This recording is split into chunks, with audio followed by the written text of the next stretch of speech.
But something that I left out of that story is that he didn't do that alone. He still had Shadrach, Meshach, and Abednego. And I think something is being emphasized here to people who are learning is that it is a people. It's that it is a community.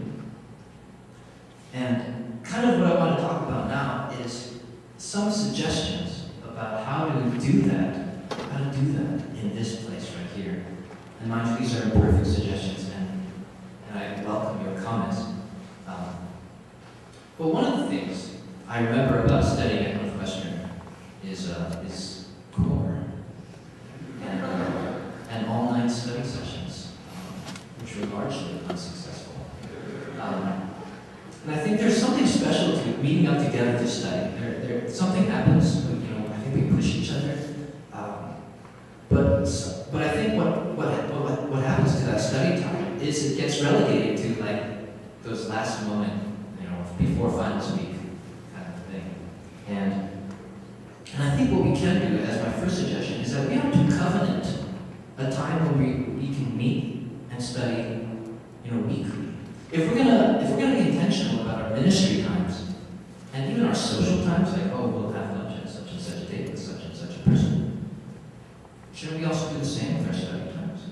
And I think that this seems very simple, but I think that community, that intentionality of meeting every week, can keep us accountable to our studies. And also during that time, I think there could be some sort of conversation that happens about what we're studying. There could be a reincorporating of that information that we've learned into words given to someone who doesn't know that field. And it's not just absorbing, but you're not just absorbing information, but you're trying to reconfigure it into your thinking, putting it into your own words. I think that helps tremendously. And another thing about conversing is this is always a difficult topic. This is like talking about sex or money. It's talking about grades. Right? Talk about grades. And a key perspective I want to put on any conversation about grades is this. Getting straight A's, is getting straight A's always a good thing? Is getting straight A's no matter what the cost a good thing? Who here would give anything short of their own soul to get straight A's? And this is a very interesting lesson that I learned from seminary, and a famous professor asked us this. He said, for some of you who are involved in ministry and have a family and are also, maybe mentoring people and also working a part-time job and going to school, getting straight A's might actually be a sin. It might actually be something very wrong. If you're getting straight A's, you're probably neglecting your kids. Or you're not really working hard on your sermons, or you're not showing up to work on time. Or you're neglecting your health.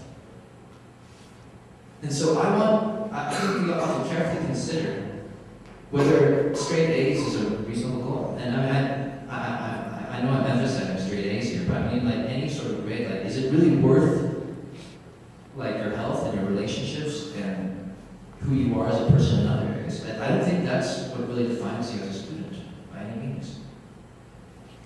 In Ecclesiastes 3, there's a very good piece of advice. There is a rhythm, that there is a time for this and a time for that, a time for studying and a time for break. I think those are some very important, profound truths that we can apply to how we study, how we talk about grades, all that. Another thing that learning together does is that we're also available for one another. And here's a very interesting passage.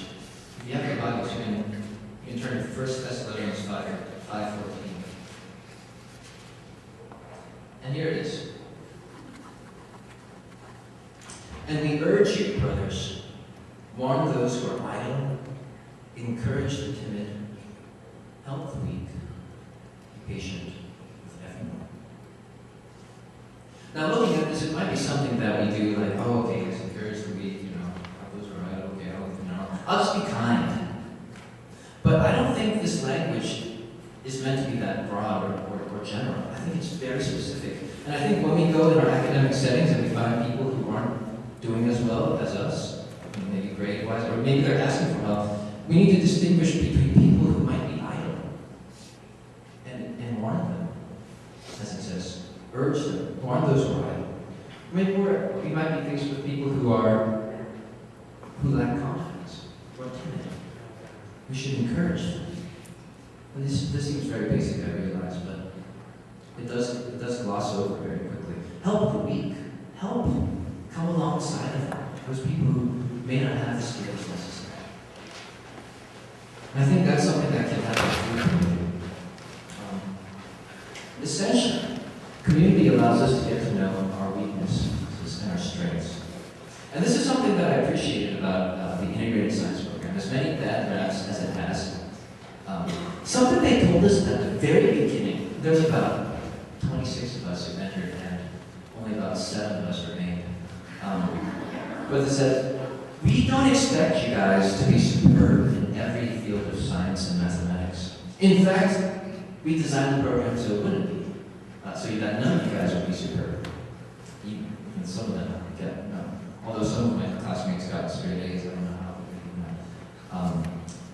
We know for certain that each of you may be strong in some areas and others in other areas. And we're hoping that we've created a group of students whose strengths overlap.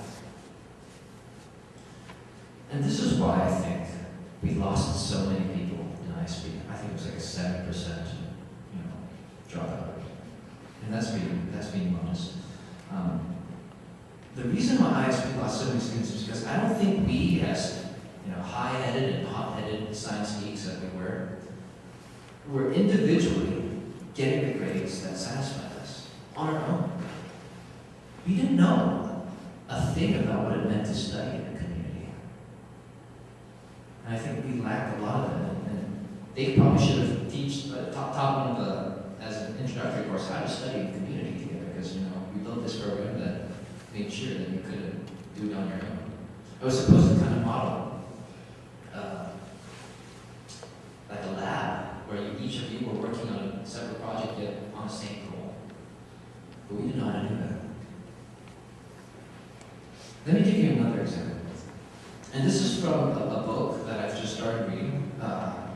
It's called Final Exam by a woman named Pauline Chen, who graduated from Yale Medical School. And she's writing on a surgeon's thoughts on mortality. This is very nice. But bear with me as I read this passage that might demonstrate something about the power of community and the necessity of a learning community. Here we are. This is parts prior to this part that I'm going to read. We've been doing dissections on cadavers. So the final maneuver of this section of anatomy was, according to a professor, bring all the concepts together visually. Divide the pelvis sagittally, our Gray's Anatomy lab instruction book directed. That afternoon in the laboratories, we passed around an electric saw similar to the one my father used for carpentry at home. My lab partners were not sure that we understood what we read. To our disbelief, we did. We would need to bring the saw down the middle of our cadaver's pelvis and divide it. While this step did indeed expose pelvic anatomy in a way that no other dissection would, I could not bring myself to take the saw to our cadaver. Even after having filleted their arms and legs in previous weeks, I had difficulty with the idea of sawing apart her in two. Now this is for all the pre-med students. Realizing that the 3 of us could not do it, this is like Yale Medical School students.